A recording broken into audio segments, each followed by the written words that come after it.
A tratar de avanzar un poco sobre lo que es semiología del sistema endocrino. En principio, tanto el sistema endocrino como el sistema neurológico o nervioso cumplen una función de regulación, de coordinación y de una u otra forma de control de todas casi las actividades de nuestro organismo. De modo tal que la afección de alguno de los sistemas endocrinos que están en nuestro organismo podrían manifestarse de diferentes formas en diferentes sistemas, en diferentes aparatos y en diferentes órganos. Por ejemplo, si yo tengo un problema de falta de secreción de hormona tiroidea, el metabolismo de todo mi organismo se enlentece. Paralelo a esto, empiezan a predominar ciertas regulaciones neurales sobre otras y por ello puedo hacer en el sistema nervioso central aletargamiento, falta de concentración, falta de acción para producir cálculo. Puedo empezar a hablar más lento. En cuanto al aparato cardiovascular, puede generarse bradicardia, puede generarse hipotensión, puede generarse trastornos arrítmicos. Entonces, en cuanto a mi aparato digestivo, hay un enlentecimiento del tránsito intestinal.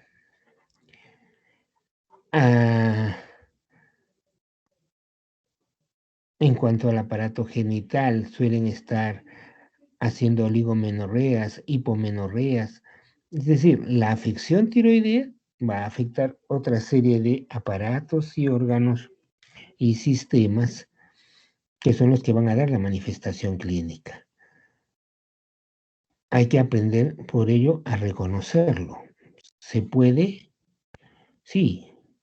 Yo puedo reconocer, por ejemplo, a un individuo hipotiroideo cuando lo veo subido de peso, cuando lo veo somnoliento o, o apático o asténico, cuando veo que tiene un edema que tiene cierta consistencia más dura que el que estábamos acostumbrados a observar y palpar como en el hipoalbuminémico.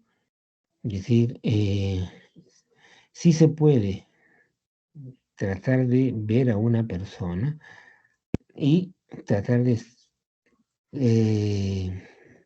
observar que pueda tener este trastorno endocrino. Les voy a dar lo que fue mi caso. Tras el segundo embarazo, mi esposa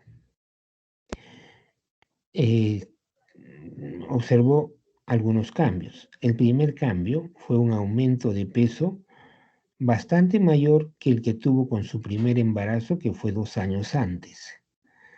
Alcanzó el peso de 74 kilos, cuando usualmente ella pesaba entre 52 y 54 antes del embarazo. 2. Tenía una sensación de frío más habitual, más común, perdón, más intenso que lo habitual. 3.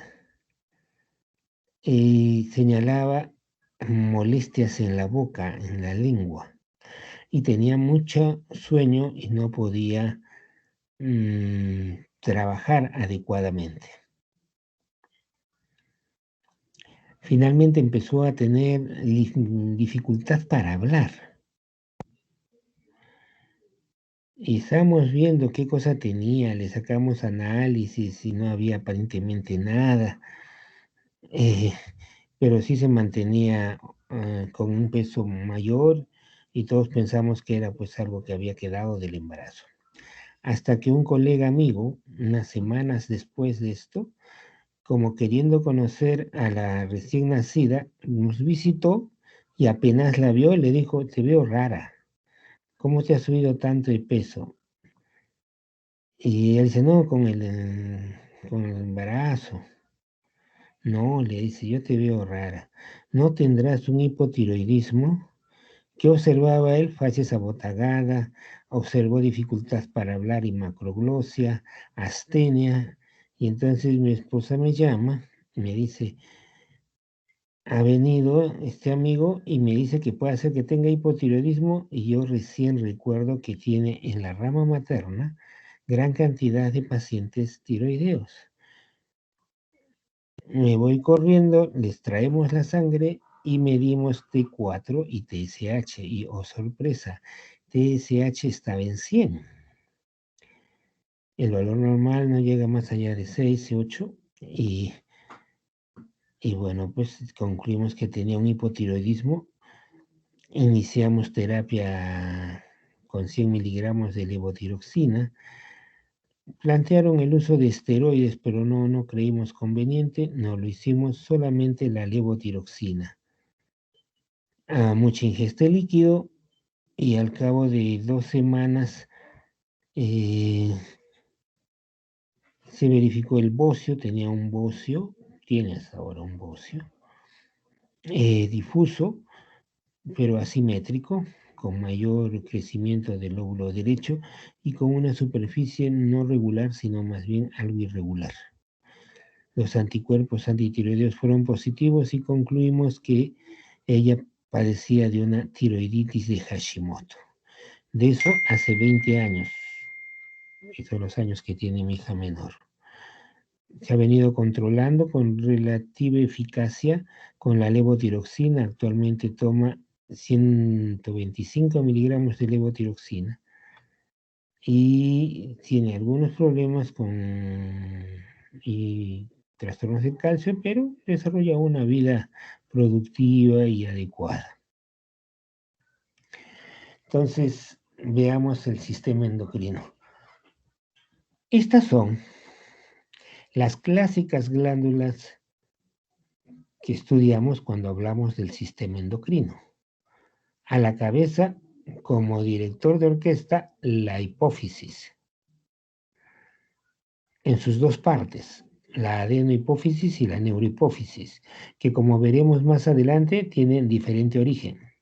Es decir, están juntos, pero son formados de distintas células. Esta hipófisis es la que controlará el resto de glándulas, tiroides, suprarrenal, ovarios, testículos, páncreas, timo, paratiroides. No se ha descubierto bien cuál, pero incluso la glándula pineal. La glándula pineal es la productora de melatonina, la que nos induce al sueño y que se estimula con la oscuridad. Todavía no está del todo estudiado. Y todavía falta seguramente saber qué más da.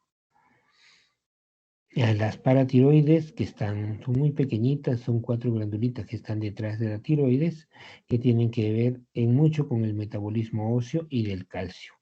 El timo, que solo subsiste en la primera infancia del ser humano y que tiene que ver con crecimiento y otros.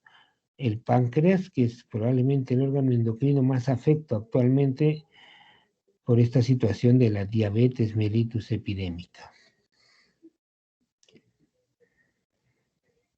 Entonces, el sistema endocrino, algunos lo dividen en niveles, primero, segundo, tercer y cuarto nivel. Evidentemente, el primer nivel es de quienes hacen el comando. Quienes hacen el comando decíamos que era la hipófisis, pero desde hace 45 años se descubrió que el hipotálamo, parte de nuestro cerebro, tenía intervención directa sobre el trabajo de la hipófisis a través de lo que se llamaron factores liberadores de las hormonas hipofisiarias. Si una hormona hipofisiaria es la TSH o la hormona tiroideo estimulante, el factor liberador para que esta acción se ejecute es la TRH. ¿no? Ese es el factor liberador para que se pueda secretar la TSH. En segundo nivel están tiroides, suprarrenal, ovarios. En tercer nivel, la glándula paratiroides, el páncreas, porque no están en relación completamente directa. En cuarto nivel, el riñón. ¿El riñón tiene una función endocrina? Pues sí, produce eritropoyetina y esa es una función endocrina. Y como vamos a ver ahora, casi todo el sistema del organismo humano tiene acción endocrina. El hígado tiene función endocrina, tiene que ver con el factor de crecimiento a través de los derivados de hormonas de crecimiento como son las somatomedinas, tiene que ver con la presión arterial a través de la predisposición a formar angiotensinógeno, trombopoyetina, el aparato digestivo en su parte superior, el duodeno, va a registrar la secreción de secretina y colecistoquinina, las mismas que van a producir contracción en cuerpo gástrico y en vesícula, para que se produzca la eyección de la vía biliar o de los ácidos que conforman el quimo en nuestro estómago. El riñón, ya habíamos hablado de la eritropoyetina, también está el sistema renina-angiotensina, la posibilidad de generar el metabolito D3 o el calcitriol, el estómago que una gastrina, gliplina, neuropéptidos, somatostatina, el páncreas que no solo bota insulina, también el glucagón que es su antagónico, algunas somatostatinas, las glándulas adrenales que ya sabemos que botan glucocorticoides, mineralocorticoides y andrógenos, y la médula adrenal que boca adrenalina, noradrenalina, dopamina, encefalina. Entonces, vamos a ver que muchos sistemas tienen función endocrina.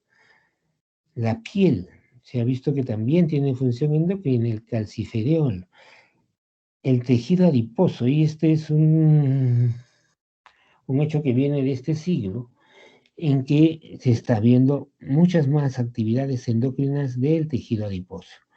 Sabemos que la obesidad y el exceso de tejido graso, más aún a nivel de tronco y abdomen, pueden generar resistencia a la acción de insulina. También tienen que ver con la formación de la leptina y estrógenos.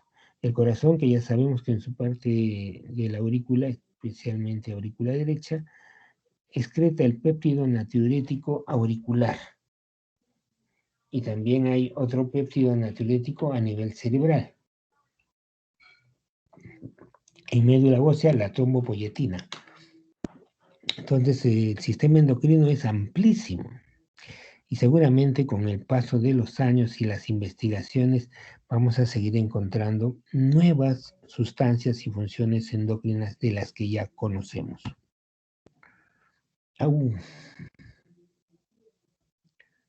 Y ahora,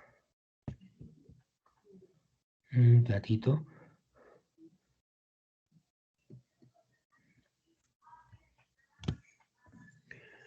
John, ¿me Sí, escuchan? doctor. Sí, doctor. Algo ha pasado con mi pantalla. ¿Ustedes ven mi pantalla? Sí, doctor. A ver, seleccione el PowerPoint, doctor. Eso estoy haciendo. Porque Ya, sí se observa toda su pantalla. ahora sí, ¿no? Ya, Ya sí, están bien. regresó. Ya, gracias.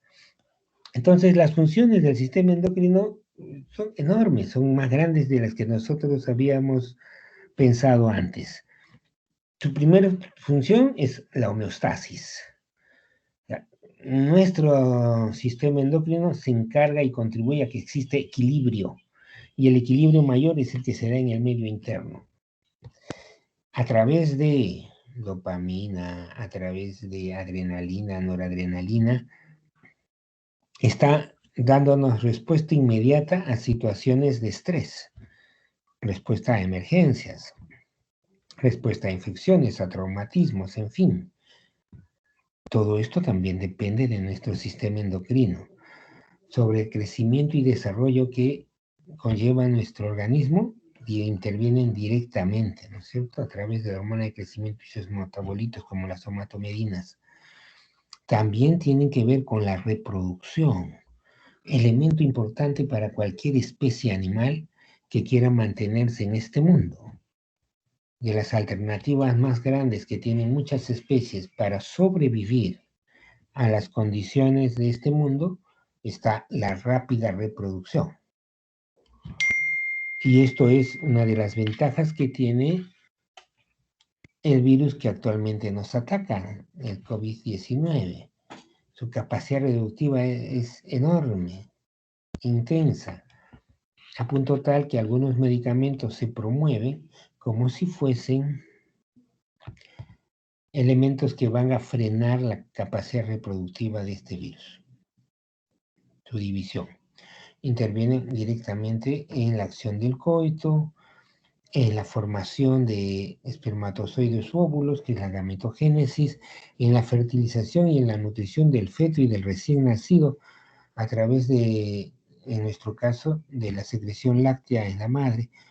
Entonces, el sistema endocrino está participando plenamente en toda nuestra actividad orgánica.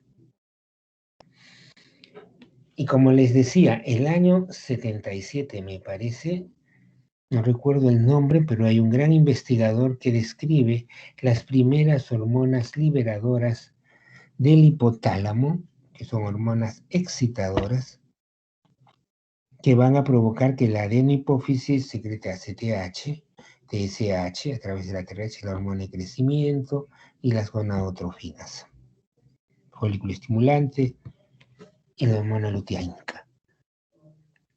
Pero no solo es que formen estas sustancias liberadoras, como se le llamó inicialmente, que son excitadoras, también es factible llamarlo, sino que es a nivel del hipotálamo, especialmente en los núcleos ventral y paraventricular, donde se forman dos sustancias, la vasopresina y la oxitocina.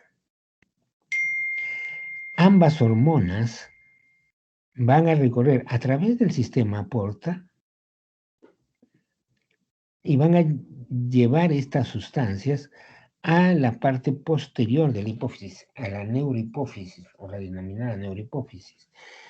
Entonces, esta parte posterior de la hipófisis no es un elemento secretante, sino es un elemento de almacenaje. Una vez allí, frente a determinado estímulo, tanto la vasopresina como la oxitocina se van a empezar a excretar. La vasopresina, cuya función primordial es retener líquido, reabsorber líquido, especialmente en el túbulo colector, aunque también señalan que el tubo contorneado distal participaría de esta gran absorción de líquido. Este aumento de la reabsorción de líquido aumenta la volemia y podría eventualmente aumentar la presión arterial. Y ocasionalmente nosotros usamos vasopresina en pacientes que están en shock o hipotensos y en los cuales los vasopresores más usados o comunes como dopamina, norepinefrina y adrenalina no encuentran una buena respuesta. La oxitocina más bien tiene que ver con la contracción uterina, y esto se da en tiempo de parto, y también tiene que ver con la excreción de la secreción láctea de mama. La que hace producción de la secreción láctea es la prolactina, pero la que va a encargarse de que esta secreción salga hacia pezón y llegue hacia su objetivo, que es el recién nacido, es la oxitocina. La folículo estimulante va a generar hormonas sexuales, estrógenos, progestágenos. Ya vamos a hablar sobre las otras también. Estas hormonas son proteicas. La hormona de crecimiento, o growth hormone, es una hormona de contenido proteico, al igual que la prolactina, que las gonadotrofinas, que la tirotrofina y que la adrenocorticotropina, Es decir, la gran mayoría de las hormonas secretadas por la hipófisis son hormonas proteicas. Y vayamos a la primera patología. Nunca he visto un paciente con esta condición. Presumo que es de una presentación bastante infrecuente. Algunos lo llaman hipogonadismo primario. Es una paciente, si es mujer, que no ha presentado todavía menarquia, que tiene alteraciones en el olfato por lesión en bulbo olfatorio, que puede tener inclusive historia de estos problemas de olfato en sus ascendentes o en su familia. Uno evalúa y para la edad que pueda tener el niño o ya prepúbero puber, observa que no hay un buen desarrollo de los caracteres sexuales secundarios. Llámese vello pubiano, llámese desarrollo del testículo, llámese la formación de los labios en mujeres, la aparición de senos en mujeres, la secreción vaginal, todo esto puede estar ausente. Y esto ya justifica sospechar de hipogonadismo. Y este es el nombre por eso que le ponen hipogonadismo hipogonadotrófico. ¿Qué quiere decir? Es una falta de desarrollo de los caracteres sexuales secundarios debido a que hay una muy baja producción de las gonadotrofinas. Eso es el síndrome de Kahn. El cariotipo es normal, 46XX para una mujer, 46XY para un hombre. La respuesta a hormonas que liberan la formación de gonadotróficas o hormonas gonadotróficas es positiva. Entonces el problema no está en la hipófisis, sino en el hipotálamo que no está secretando estos factores liberadores. Y uno puede ver a través de una resonancia magnética lesiones en el tracto olfatorio que justifican la hiposmia o anosmia que suelen traer estos pacientes. Entonces este es un varón con cariotipo normal, con un pene pequeñito, no hay testículos en bolsa escrotal, eso corresponde a una criptorquidia, no ha habido una buena estimulación que lo hace gestualmente la testosterona para que se produzca este descenso. No hay un desarrollo sexual, hay obesidad, si ven sus pechos hay un grado de ginecomastia, es decir, la formación de glándulas mamarias por estímulo estrogénico. En este caso no había agenesia renal, había un acortamiento del cuarto dedo, había una anosmia, había infertilidad, es decir, no se encontraban espermatozoides, el vello pubiano había desaparecido prácticamente y uno podía registrar gonadotrofinas disminuidas, pero quiero que vean bien la foto. Si ustedes ven, miren a dónde llegan sus dedos de la mano, prácticamente entre el 2/3 superiores y el tercio inferior de pierna. Si se paran y se miden ustedes hasta dónde llegan sus dedos, van a ver que es mucho más alto. Si alguno de ustedes lo encuentra igual, sospeche lo que tiene este niño, que es eunucoidismo. Este tipo de desarrollo longitudinal son tipos altos, con brazos muy largos, en que la distancia de pubis-suelo es un poco más alta o mayor que la distancia pubis-vértex. Esta es la conformación que hacen los eunucos. ¿Cómo se sabe esto? Porque en muchas culturas habían hombres a los que se les castraba desde muy pequeños porque su labor iba a ser cuidar del harem o del serrallo del gobernante. Entonces los castraban para que no intenten nada con estas chicas del soberano y acababan siendo eunucoides. Entonces las hormonas del hipotálamo son las que botan GnRH, TRH, GHRH, CH. ¿Por qué les ponen positivo? Porque lo que hacen es que se excrete más. A más GnRH, más FSH-LH, a más TRH, más TSH y más prolactina. Entonces, estos estímulos liberadores son los que van a tener cierto gobierno también sobre la hipófisis. Mientras que cuando ya las glándulas, digamos, la TSH, logra que la tiroides bote suficiente cantidad de hormona tiroidea T3, T4, es lo que se llama el mecanismo feedback negativo, que es el que casi gobierna todo nuestro sistema orgánico, pero por ahí hay ejemplos de un feedback positivo o una retroalimentación positiva. En este caso, la retroalimentación es negativa, es decir, a mayor cantidad de T3, T4 que invada mi cuerpo, voy a disminuir el TSH, y al revés. A menor cantidad que produzca T3, T4, entonces el TSH se va a incrementar, porque va a querer que se produzca esta hormona. Lo mismo pasa la somatostatina, que van a ser limitantes y como inhibidores de la producción de prolactina, hormona de crecimiento. La hipófisis, decíamos, está compuesta, es un órgano muy pequeñito, pesa entre 0.6 y 0.8 gramos y mide menos de 0.5 centímetros. Si lo ven aquí, está en la parte inferior, escondido dentro de una cavidad en el hueso esfenoides que toma el nombre de silla turca.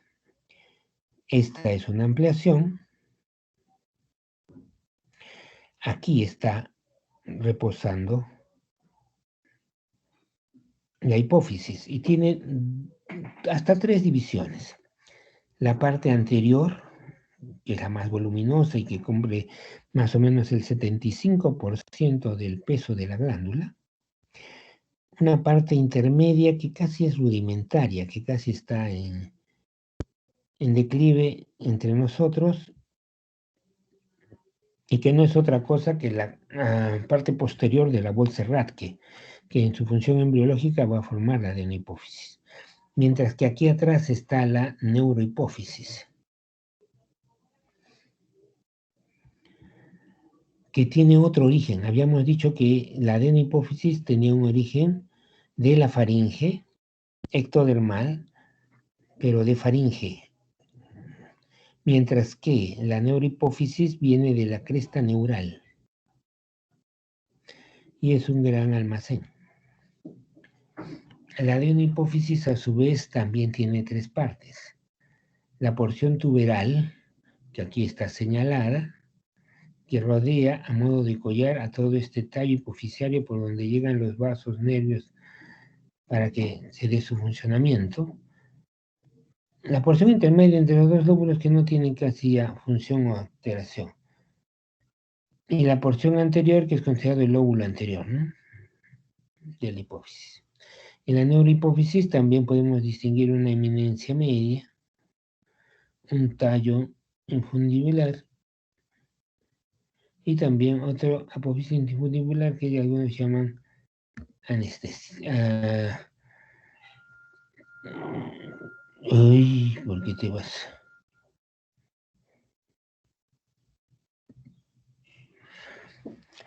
Y decíamos que en la neurohipófisis hay eminencia media, tallo infundibular y apófisis infundibular, que algunos llaman en la parte anterior de la neurohipófisis. Entonces, adenohipófisis o parte anterior de la hipófisis es el que ocupa 3/4 partes del volumen de una hipófisis y es la que va a encargarse de secretar varias hormonas.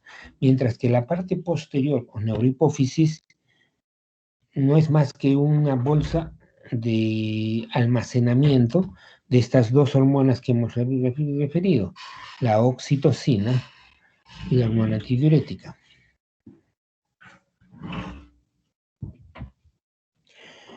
La irrigación de la glándula de la hipófisis viene de la carótida interna, la que va a dar lugar a una arteria hipofisiaria superior y otra inferior. Y hay un sistema porta, es decir, capilares que llegan a formarse y después un sistema venoso de salida. Esto es sumamente importante para el control y regulación que ejerce el hipotálamo sobre la hipófisis. En cuanto a la inervación, el lóbulo anterior recibe nervios de la pía madre, y ahí se forman los plexos, mientras que el lóbulo posterior recibe un conjunto de haces nerviosas que hacen el sistema regulador de su excreción.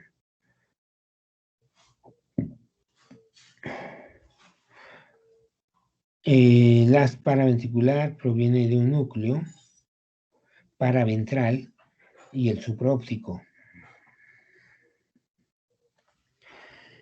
Entonces, las células de la adenohipófisis se habla de que hay una célula totipotencial, que es la llamada célula madre, basófila y acidófila, es decir, de dos tipos.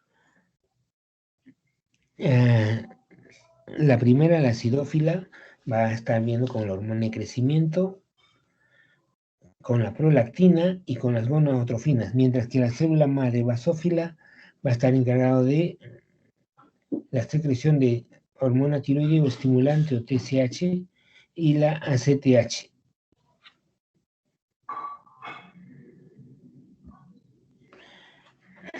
¿Qué cosa es un hipopituitarismo? Deficiencia de una o más hormonas hipoficiarias. Si la deficiencia es muy grande e involucra a más de una hormona, entonces hablamos de panhipopituitarismo. Entonces ya lo señalamos, deficiencia de una o más hormonas hipoficiarias. ¿Cuál es el causal para que esto se produzca? A la cabeza y de lejos, es el causal tumoral. Tumores que invaden a la cía turca, que lesionan a la glándula, que la atrofian inclusive.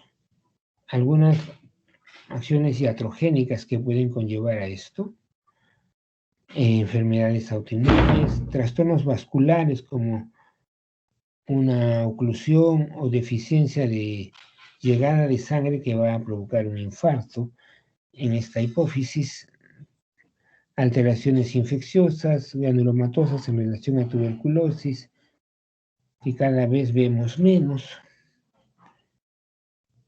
algunas lesiones infiltrantes o traumáticas. Entonces, los adenomas hipoficiarios, la mayor parte de ellos funcionantes, son los que van a secretar algún tipo de hormona y que dependen de esta proliferación de células por esta condición de adenoma. Los prolactinomas son los más frecuentes y los más grandes. Detrás vienen somatotropinomas, corticotropinomas, tirotropinomas, en fin. En cuanto a los tumores alrededor de la pituitaria o la hipófisis, está encabezando la lista el craneofaringioma. Algunas lesiones quísticas que quedan secuelares en la Wolff-Rachke, presencia de meningiomas, subidiomas, y algunos pacientes que ya tienen metástasis en mama, pulmón y riñón. Hay otras causas mucho menos frecuentes. La iatrogénica es no realmente iatrogénica, porque uno va a hacer una hipofisectomía porque así lo requiere y lo necesita, sino que cuando ya no se marcan bien los espacios de radioterapia, pues pueden llevarse a las células de la hipófisis.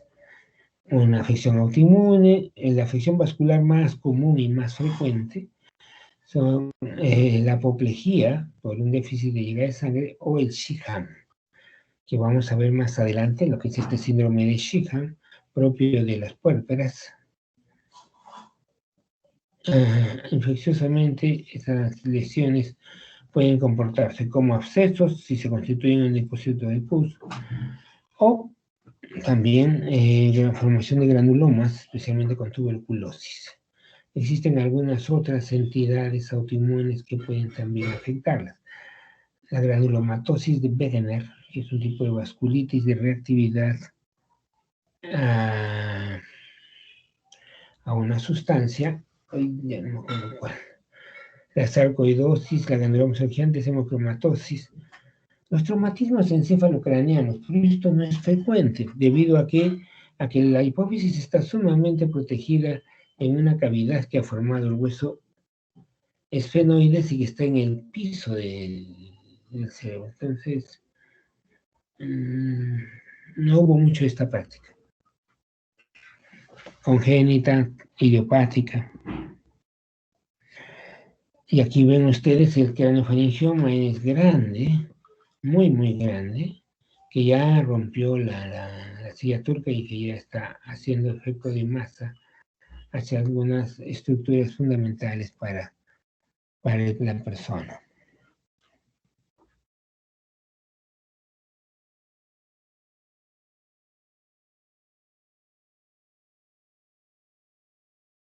Intervenirlo.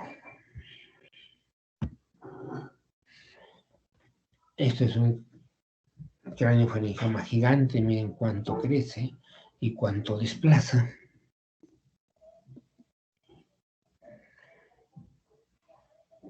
Hay que entrar a observar y valorar por las fosas nasales.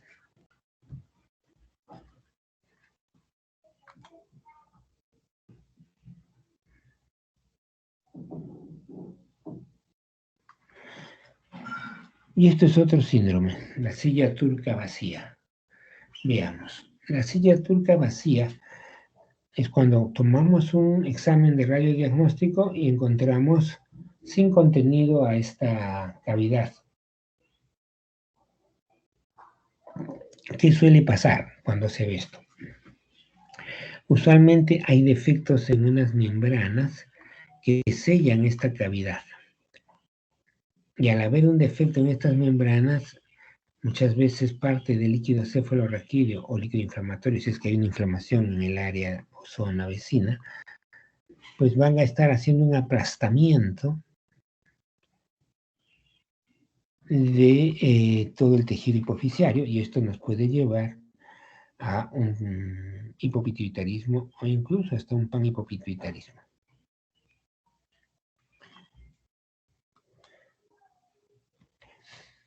Si hay una falla de más de una hormona, ya dijimos, eso es panhipopituitarismo. En los niños, lo que más rápidamente anota uno es un retardo, tanto en el crecimiento como en los cambios propios de prepúberes. Y el síndrome suele iniciar con un hipogonadismo secundario, un hipotiroidismo y un hipoadrenalismo. Las tres insuficiencias endocrinas más graves y de peor pronóstico. ¿Qué es una apoplejía hipofisiaria?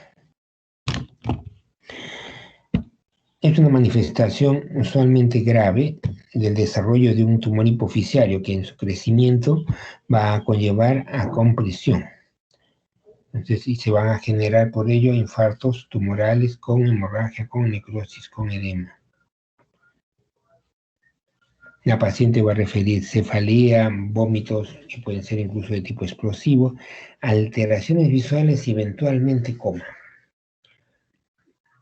Como veremos, estas alteraciones visuales van a ser pérdida de la capacidad visual parcelar de un individuo. Es decir, es una hemianopsia heterónima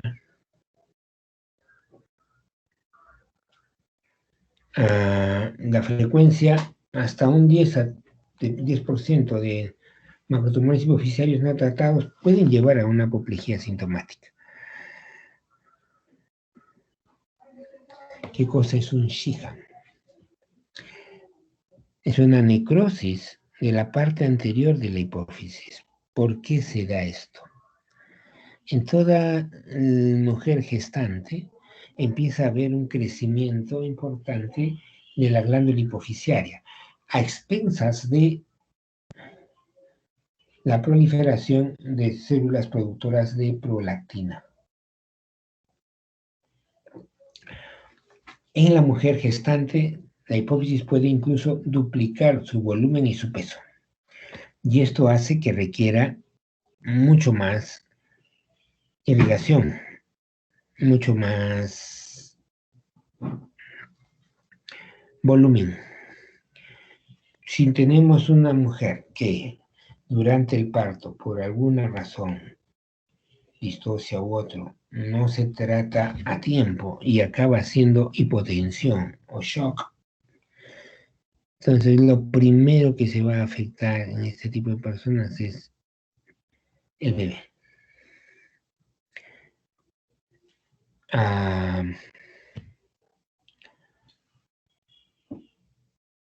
No va a recibir leche porque usualmente la madre, por la falta de prolactina, queda sin tener secreción láctea adecuada. Puede haber amenorrea, más allá de la que va a haber después de un embarazo. Y los síntomas progresivos de un paciente con hipopituitarismo.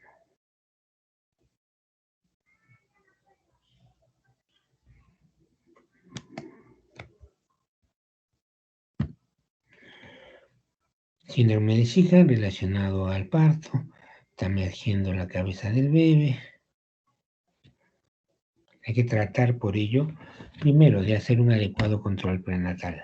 Segundo, tratar en lo posible de que estos partos sean atendidos institucionalmente por profesionales. Y finalmente, estar atento a todas las complicaciones que esto pueda conllevar. Típico rostro de una paciente con síndrome de Sjögren, poco expresivo.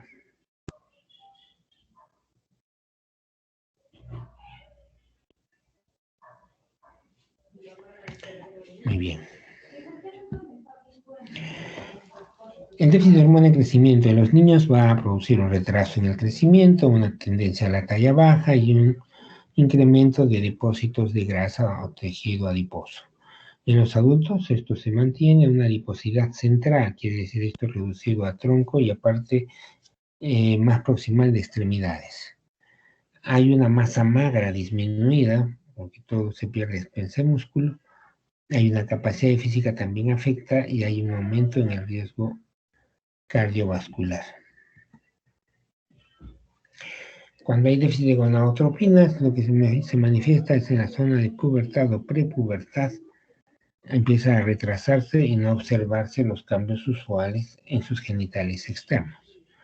En el hombre puede dar infertilidad, sí, puede dar impotencia, disminución de líbido, disminución de fuerza muscular,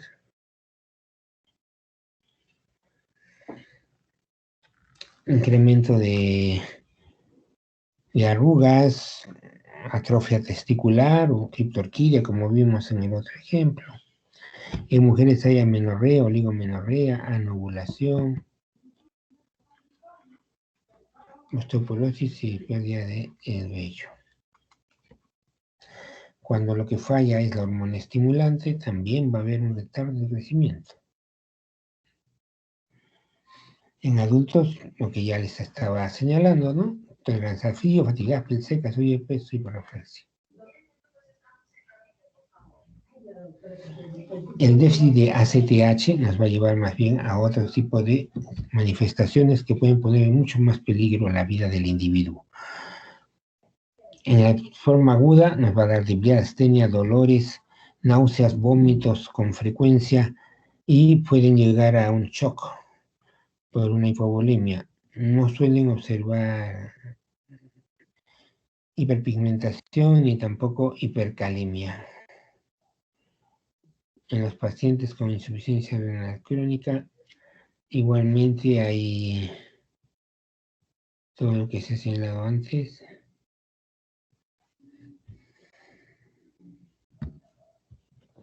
Hay otros déficits, el déficit de prolactina, que va a producir que la paciente no tenga suficiente secreción láctea o no la forme para atender las necesidades de su recién nacido.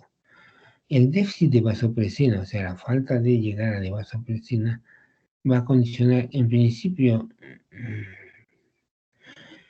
lo podemos asumir, el déficit de vasopresina que nos va a generar lo que llamamos diabetes insípida. A ver, quiero que me sigan en el razonamiento. Al no haber vasopresina, el túbulo colector y el tubo contorneado distal no van a reabsorber el agua como debieran hacerlo. y por lo tanto va a haber orinas de gran volumen o lo que llamamos poliuria. Pero van a ser de una densidad bastante baja, es decir, muy cercana a la densidad del agua que sube. Recuerden que la densidad de la orina es 1,010 a 1,0. Está mucho más cerca del 1. Y al perder tanta agua, lo que va a concentrarse más son los electrolitos, en especial el sodio. Entonces, una de las características de una diabetes insípida, neurogénica o nefrogénica, es hipernatremia relativa. Es decir, yo mido la concentración de sodio y esta está muy alta. Pero esto está en relación más bien a la pérdida de agua, pérdida de volumen. El déficit hormonal adeno-hipofisario atenúa la diabetes insípida. Cuando hay diabetes insípida, piensen en que hay un problema quizás de hipotálamo.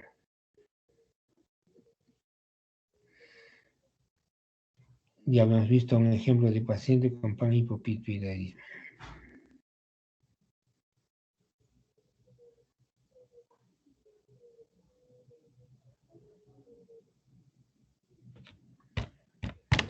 Veamos a este individuo. Ya es un adulto, probablemente la cuarta década de vida, y pueden ver ausencia de vello pubiano.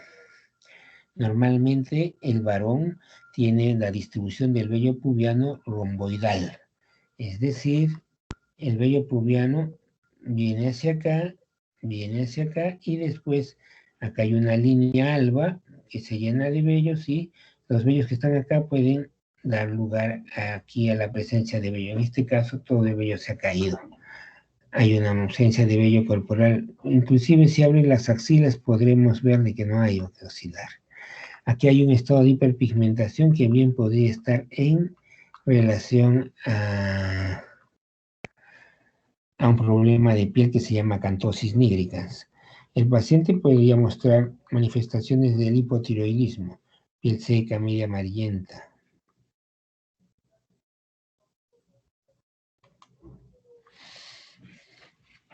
Y bueno, hay algunos casos en que solo la adenohipófisis se afecta, y esto es la llamada la enfermedad de Simmons, cuyos síntomas ya hemos visto revisado casi en parte astenia, sensación, frío intenso. Puede haber amenorrea total de acuerdo al tiempo en que se dé esta afección.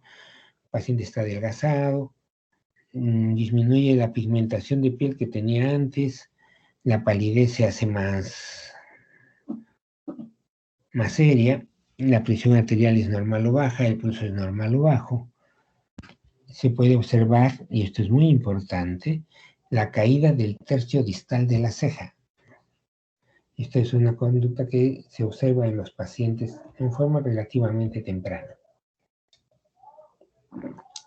También se cae el vello axilar.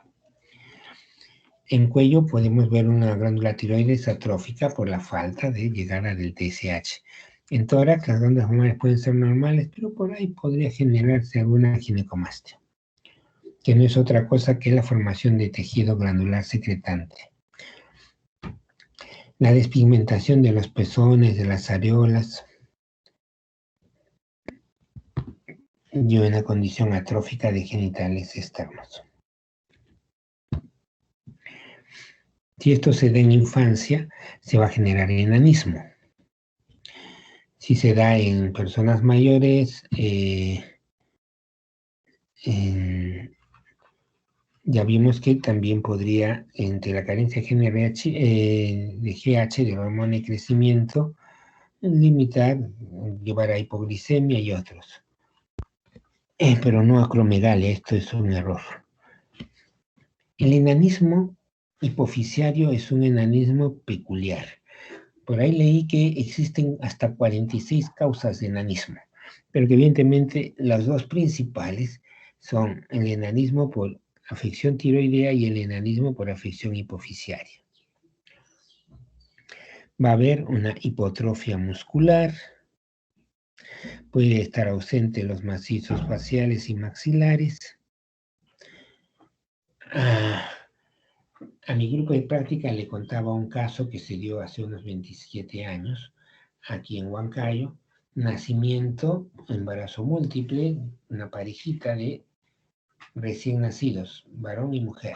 El varón nace bien, con buen peso, buen Apgar, buen todo, pero la segunda, la mujercita, nace pequeña, con tendencia a hipoglicemia, bradicardia, y es por ello referida hacia Lima, donde identifican la lesión de un infarto masivo de la hipófisis de la niña, y por lo tanto presentaba un hipopituitarismo. Por diferentes circunstancias, la niña no recibió hormona de crecimiento y actualmente debe de medir entre 1,40 m a lo más, supongo que un poco menos, mientras que su hermano mide 1,75 m. O sea, el hermano tuvo un desarrollo totalmente adecuado y regular. La hermana, por lo contrario, por la condición que enfrentaba. ¿Qué cosa es el mixedema? Es un edema, es depósito de una sustancia peculiar en el intersticio de la capa dérmica. Este mixedema suele generar un edema duro, es decir, lo logro deprimir, pero con dificultad. Puede haber hipotermia, puede haber hipoglicemia por la causa que define el síndrome. Y si se ha dado en épocas prepúberes, pues va a haber un retraso en esto, antes de que haya un desarrollo puberal adecuado. Este es el típico enano hipofisiario, es decir, completamente simétrico. No es que esté demasiado grande en su cabeza, ni tan pequeños sus pies, es un hombre chiquito. A diferencia de otros tipos de enanismo tiroideo, por ejemplo, por un hipotiroidismo no bien detectado. Más bien tienen diferentes morfologías, en cara son mayores, en manos también, en fin. Para hacer un buen diagnóstico tengo que recurrir al laboratorio. Y en el laboratorio puedo encontrar que la dosificación de somatotropina está disminuida, que no hay mucho estrógeno que eliminar porque no se está produciendo, que puede hacerse una gamografía, inclusive el uso del yodo iónico proteico. Vamos a encontrar una captación de yodo baja. Se están eliminando los cetoesteroides. Tiende el paciente a bajarle el azúcar porque recuerden que este producto es un hipoglicemiante. A ver. John.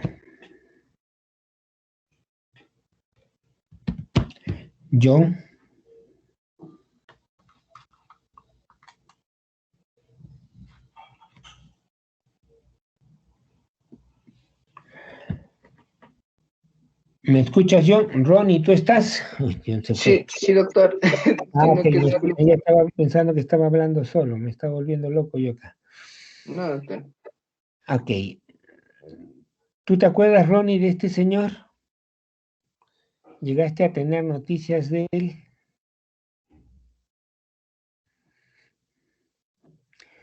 Este señor se llamó Margarito Machacuay y es hasta ahora el hombre más alto de nuestra nación. Llegó a medir 2,23, la talla última que se le midió. Este paciente saltó a la palestra, evidentemente, por su condición de altitud poco frecuente en la zona donde él vivía, que era la parte norte, Sierra Norte, pero también porque era carismático. Se desempeñaba en una radioemisora y caía bien. Su nombre, Margarito, lejos de afectarse, más bien constituyó rápido sobrenombre a una botella de cerveza de 1,100 litros. Entonces uno iba a la tienda y pedía, me das 2 margaritos, en relación al volumen y a la altura. Años después de hacerse, entre comillas, popular, a quien abraza de su esposa, se llegó a casar, tuvo hijo.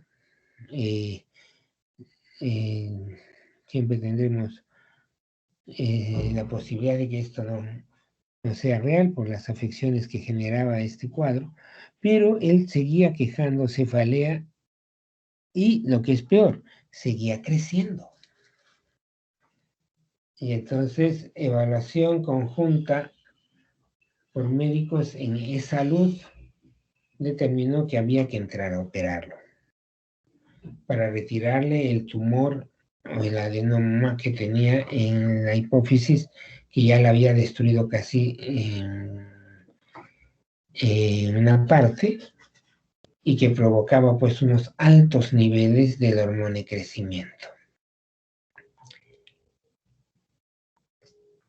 Tengo entendido que la operación hecha en el hospital de Bagliati fue exitosa, el paciente dejó de seguir creciendo y otras afecciones que venían afectando ya se empezaron a limitar. Vivió hasta los 56 años, en que señalan que fallece por una fibrosis pulmonar.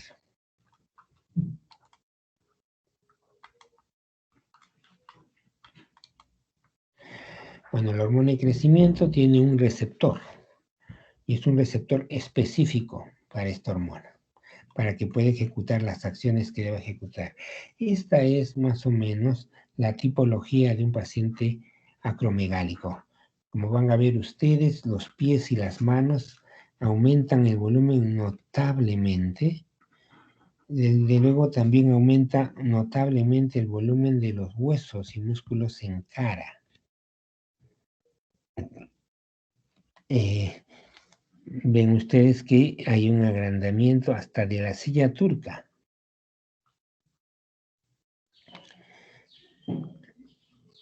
Hay una protuberancia occipital. También hay afecciones en la parte anterior de una vértebra. Alteraciones como luxofracturas en la parte distal de pies.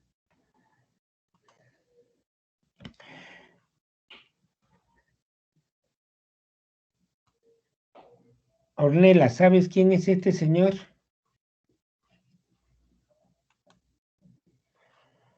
Hola, Ornella. Se fue. Se van. Bonnie, ¿estás? Doctor, buenas tardes. ¿Ornella o Bonnie? Bueno, Hola, Bonnie. ¿Sabes quién es este señor? creo que es un cómico, pero no sé su nombre. Sí, es un cómico peruano. Guillermo Campos fue su nombre. ¿Y sabes dónde vivía? En Lima, pero venía a Huancayo porque él era natural de Huancayo.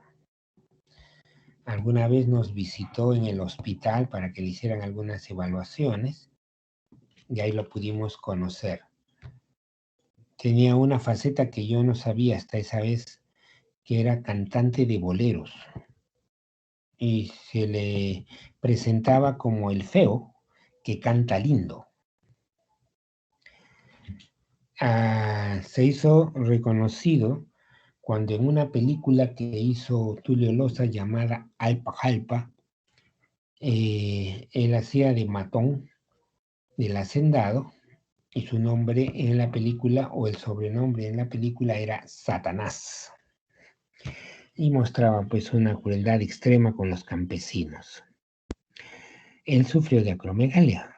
Esto era lo que le daba esa apariencia. Lamentablemente ha fallecido hace muy poquito. Nunca mereció lo que muchos pidieron, que era una pensión de parte del Estado por su actividad artística, y murió en la miseria. Bien, el 50% de la hormona de crecimiento está unida a las proteínas plasmáticas, y están unidas también a un fragmento de su receptor, la vida media de esta hormona de crecimiento es de 20 a 30 minutos. Dura poquito. La producción diaria va de 0,2 a 1 miligramo en el adulto. En el infante, desde luego, esto aumenta hasta 5 veces más. La secreción de la hormona de crecimiento no es constante, sino es pulsátil y circadiana. La mayor secreción y la mayor concentración de esta hormona se encuentra en la noche, como vamos a ver en un cuadro posterior. Entonces, el hipotálamo, que genera el factor liberador de la hormona del crecimiento, es el que promueve que la hipófisis excrete esta hormona de crecimiento, la misma que va a sufrir en el hígado un metabolismo y que va a hacer que uno de estos metabolitos pues tenga la mayor acción sobre otros sistemas u otros órganos. Va a provocar un aumento de crecimiento de la masa muscular. Igualmente va a mejorar el crecimiento femoral.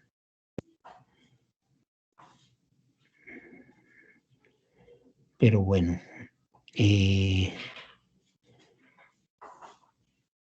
¿cuáles son los factores para que se secrete hormona de crecimiento? Nutrientes. Encontramos que una estimulación para que se excrete hormona de crecimiento es la hipoglicemia, mientras que lo contrario, la hiperglicemia, lo inhibe. Un paciente desnutrido pues, intenta dar esto para tratar de mejorar la condición y no hacer que se siga secretando hormona de crecimiento. Mientras que la obesidad, el incremento de la grasa, hace que se inhiba la secreción de hormona de crecimiento. La disminución de ácidos grasos libres puede promover su secreción, mientras que el aumento de los mismos no. La arginina, que es un aminoácido importante, también parece intervenir. Ejercicio, más sueño, estrés. Entonces se mide la hormona de crecimiento. Se prefiere tomar muestra al inicio de la mañana, de 6 a 8, y vemos que varía con la edad. A más edad, evidentemente, menor cantidad de esta hormona. De 5 a 20 años, cuando el paciente o la persona está desarrollando. De 20 a 40 años, de 0,2 a 3, y de 40 a 70 años, de 0,2 a 2. Esa es más o menos la medición de esta hormona en los diferentes individuos. Hay diversos tests a los que se puede recurrir para saber si la hipófisis está indemne o no. Si las otras glándulas también están indemnes o no. Entonces hay diferentes tests. Test para estimular la formación de insulina y glucagón y test para frenar la administración de glucosa oral. Cuando no tenemos ya reservas de hidratos de carbono o de proteínas, la hormona de crecimiento puede aumentar hasta 50 nanogramos mililitro.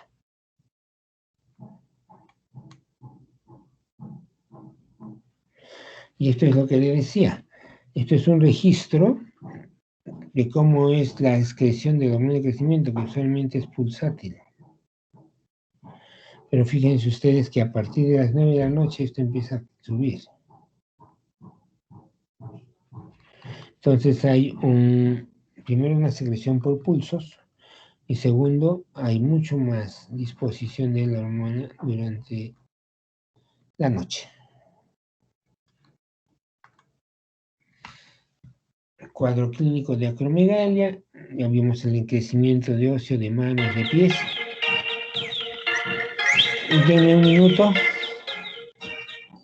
Ahí va. Sí.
Ok, gracias. ¿Me escuchan? Hola, Ornella. Sí, doctor.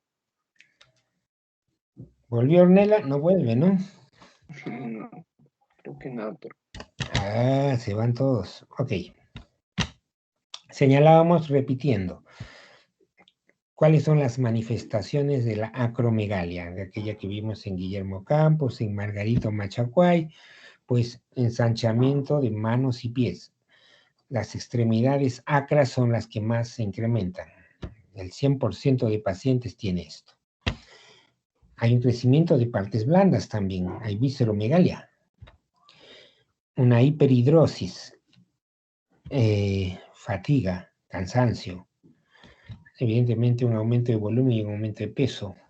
La presencia de parestesias, estas sensaciones extrañas de adormecimiento en extremidades preferentemente, dolores articulares por este crecimiento abrupto, fobia a la luz y la presencia de algunos papilomas cutáneos, que ya son tanto la fotofobia y la presencia de papilomas cutáneos manifestaciones menos frecuentes.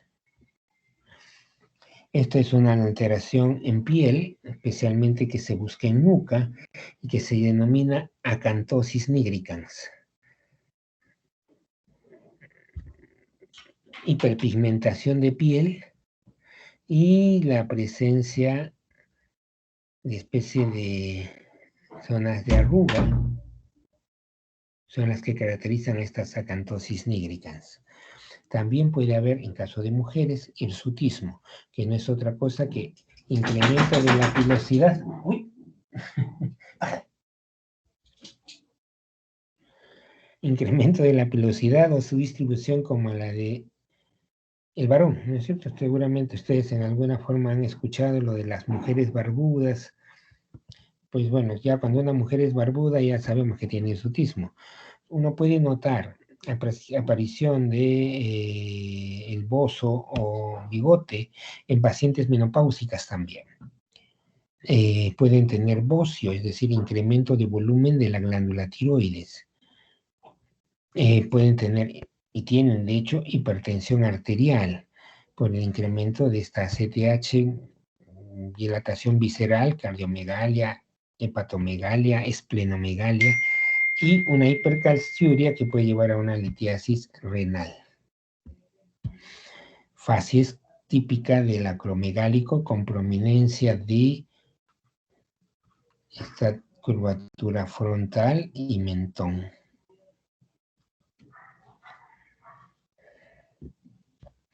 Crecimiento de manos en el paciente, signo de pliegue, macroglosia, evidentemente estas deformidades pueden cambiar totalmente el aspecto de una persona y variar su imagen a cosas extraordinarias.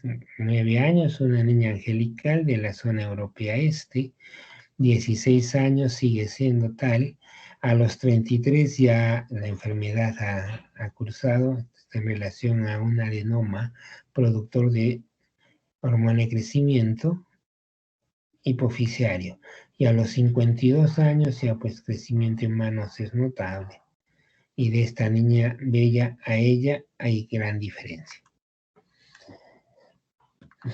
La prominencia ósea, también de aquí, de la quijada. Se alteran otras funciones endocrinas, no solamente crecimiento, hormona de crecimiento, también hay hiperinsulinemia. Puede haber resistencia a la insulina y genera hiperglicemia, 70%.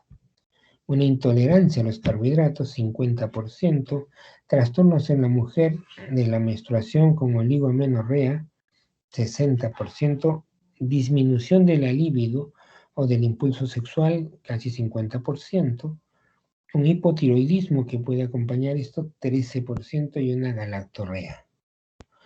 Entonces, una de las primeras cosas que actualmente se hace al encontrar una endocrinopatía es valorar cómo están las otras funciones endocrinas, porque también pueden estar alteradas. La causa en casi el 100% son tumores, y la tumoración que más tiene que ver con esto es el craneofaringioma. Entonces, a mayor tamaño tumoral, menor capacidad de secreción de la hormona.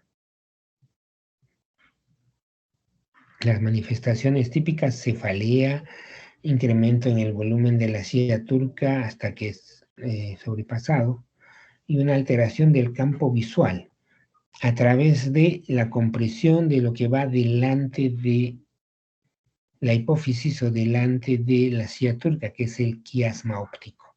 Esta compresión del quiasma óptico va a dar lugar a una alteración que se llama hemianopsia bitemporal. Al momento del diagnóstico, en estos casos ya estamos enfrentando macroadenomas hipofisiarios, y su remoción usualmente lleva a una hipofisectomía. No es tan fácil hacer el diagnóstico. Han registrado un promedio de 7 a 10 años para lograr el diagnóstico de esta afección. La secreción de hormona de crecimiento y de su factor liberador, menos de 1%. Y esta es la alteración que se ve de acá. Hemianopsia bitemporal, o sea, no ve hacia las partes externas, sí ve hacia las partes internas.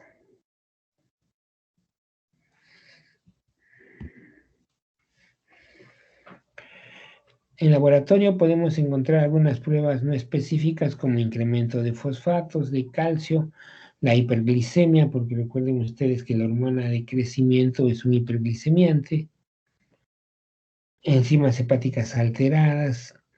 En la parte específica se va a tener que la prueba de supresión con estímulo va a dar una condición normal. El IGF-1, que es un metabolito, es el mejor para valorar seguimiento.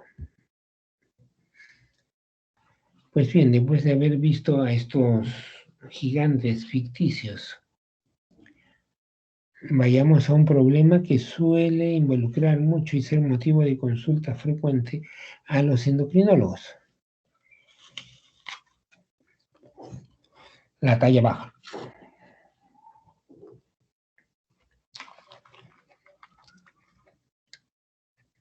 Todo niño debe tener una tarjeta de control de crecimiento y desarrollo, en el cual debe haber una pendiente. Usualmente la tiene, aquí está verde, aquí está rojo y acá abajo está amarillo. El uso de esta tarjeta nos va a permitir saber rápidamente si hay un retardo en la curva de crecimiento del niño, y por lo tanto investigarlo. Los parámetros que más se ven para valorar esta talla baja es peso, talla y la velocidad en que va creciendo. Esto a través del uso de unas tablas. Hay una nueva que han hecho, ya no está solamente esta de Estados Unidos o White House. Ahora hay unas nuevas que han salido, creo que hace 4 o 5 años, en la que han tomado grupos humanos más diversos, en que podrían estar más cercanos a nuestra realidad. Si la estatura está entre el percentilo 3 y el 97, que son más o menos 2 de desviación estándar, vamos a valorar que esto es normal.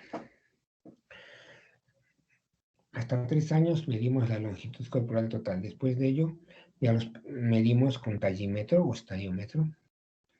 Importante conocer la altura de los papás. Le contaba yo a mi grupo de práctica que yo tuve este problema con mi hija menor. Y cuando visitamos a un endocrinólogo reconocido, lo primero que hizo al ingresar nosotros fue decirnos, ¿cuánto mide usted? ¿Cuánto mide usted?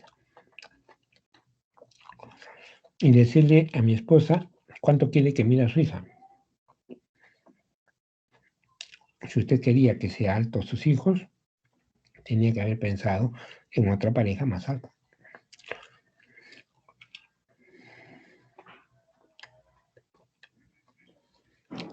Entonces, existe una predisposición genética para el crecimiento.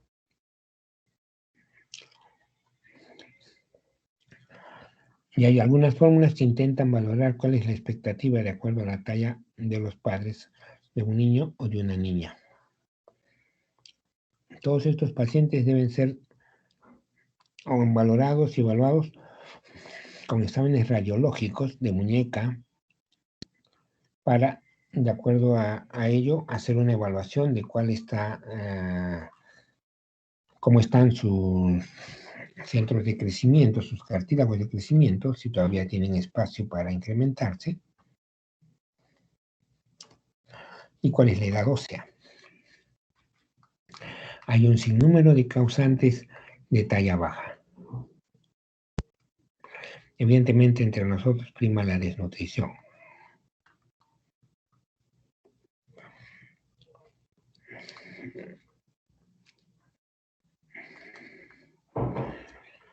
Hay que ver si la talla baja es disarmónica o armónica. Si es disarmónica, ya hablábamos de acondroplasias, problemas de raquitismo en relación a carencia de vitamina D o radioterapia.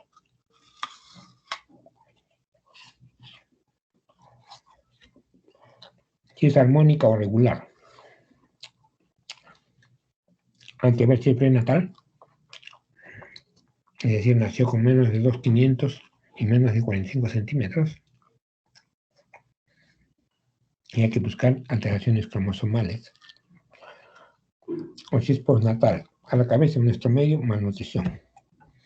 Pero hay otras enfermedades crónicas, y una de ellas es el déficit de hormona de crecimiento, y es lo que llamamos el enanismo hipoficiario. Y tallas bajas idiopáticas que no conocemos causa.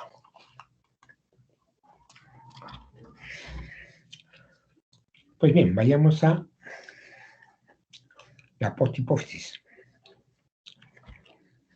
Habíamos dicho que la neurohipófisis o parte posterior de la hipófisis no es más que una bolsa de almacenamiento de la hormona antidiurética y de la oxitocina.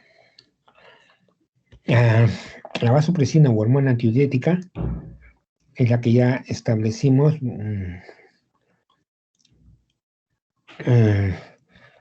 va a aumentar la presión arterial. Todavía lo utilizamos en muchos pacientes que tengan hipotensión para controlarlo.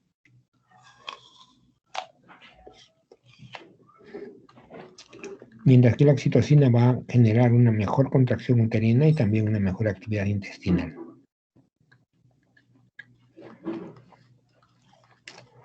¿Quiénes secretan estas hormonas realmente? El núcleo supraventricular y paraóptico del hipotálamo. De aquí lo llevan a la neurosis ya que está descansando, almacenada. La diabetes insípida, que puede ser neurogénica si tiene su origen en un daño hipofisiario, neural, o nefrogénica si tiene su origen en un daño renal. ¿Qué va a determinar? Poliuria. ¿Qué cosa es poliuria? Más de 3 litros por día de orina. Hemos visto llegar a las personas a orinar hasta 27 litros en pacientes con muerte encefálica. Ante tanta pérdida, si el paciente está despierto, va a tener polidipsia. Ante la pérdida masiva de agua, se va a generar hipernatremia.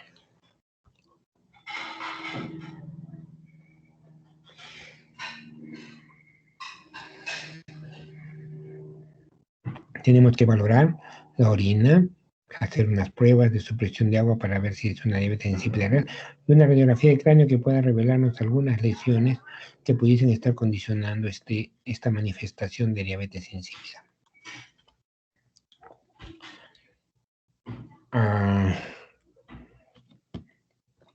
John. Sí, doctor. Siento que ya hemos pasado un tiempo prudente de exposición. Creo que vamos a detener aquí nuestra exposición para dar paso a preguntas. Y continuar en la siguiente clase. Ya, doctor. Preguntas, chicos. ¿Cuántos somos, John? Figurativamente, porque Ornella todavía no está. 30, doctor. Pocos. Ornella, ¿llegaste? No llegó. Sí, doctor, solo que... Ahí está Ornella. Ya te distinguí por tu sonido. ¿Te fuiste a almorzar? Almorzas tarde. ¿Tienes alguna ¿Sienta? pregunta o algo que te llame la atención? No, de verdad no, doctor, estaba un rato ocupada haciendo unas cosas. ¿Ves? Francesas que estabas haciendo, es bueno eso, que digas la verdad, estás haciendo otras cosas. Bonnie. Doctor. ¿Tienes alguna inquietud?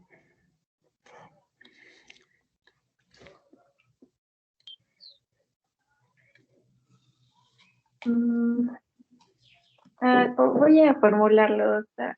Muy bien.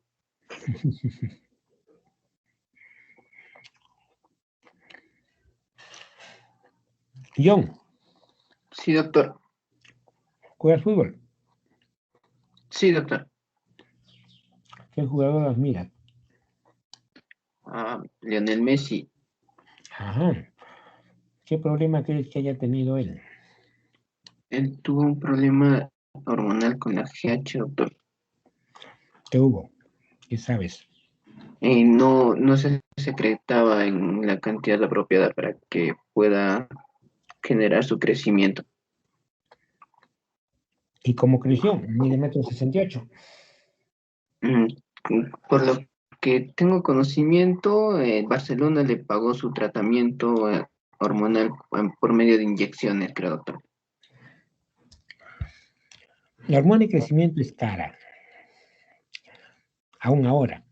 Antes lo era más. Y desde luego no era fácil enfrentar un tratamiento de esta magnitud. El padre, al ser informado por los médicos de que Leo tenía un problema de hiposecreción de hormona de crecimiento, le pidió a varios clubes de Argentina encargarse del pago de esto para que su hijo juegue por él. Ningún equipo argentino grande, ni siquiera el River, que es el equipo millonario, aceptó. Pero alguien de Barcelona lo observó y sí lo aceptó.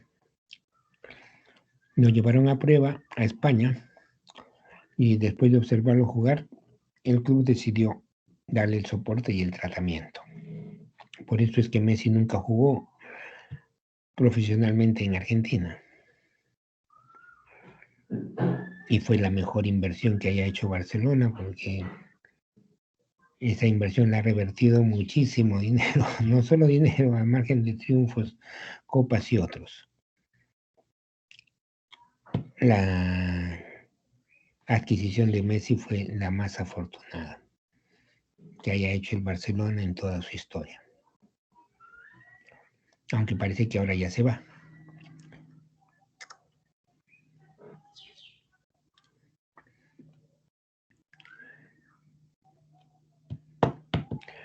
Muy bien, chicos, no tienen preguntas. Yo voy a poner preguntas en el examen.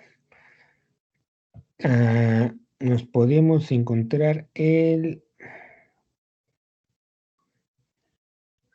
sábado a las 3 de la tarde, que es el horario es el horario, ¿no? De medicina 1. Sábado, doctor, a las 2 está, hasta las 5 está las clases de fármaco, doctor. Wow. Sí, doctor. A las 6 o a partir de las 5, doctor. 6 de la tarde. Está bien. Ya, entonces 6 de la tarde, doctor. A las 6 nos encontramos yo. Ya, doctor. Buenas tardes, chicos. Buenas tardes, doctor. Gracias, doctor. Gracias, doctor. Doctor. Hasta luego. Ujú.